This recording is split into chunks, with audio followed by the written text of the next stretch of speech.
күнде басын қатерге тігетін, өзгенің өмірі үшін өз өмірін беруге дайын.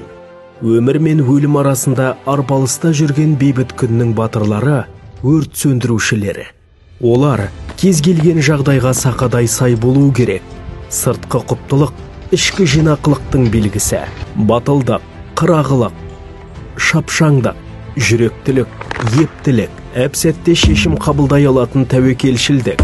Сын сағатта сынақтан сүрінбей, міндеттерін соңына дейін орындай білу қасиеттері биік бағаланады.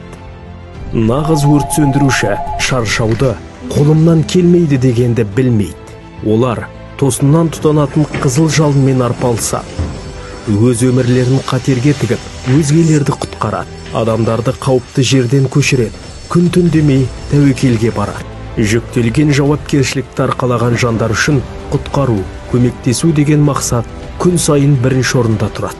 Олар баласынан айырылған ананы, жолдасынан қол үзген жесірді, бар мүлкі күлге айналған отбасына, бизнесі отқа оранған кәсіпкерді, жасыл желектің қап-қара күйеге айналғанын көреді.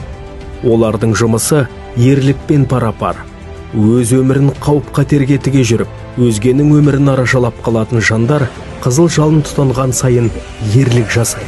Елеусіз жүрсе дағы ел ішінде өрт сөндірушілер бейбіт күннің батырлары.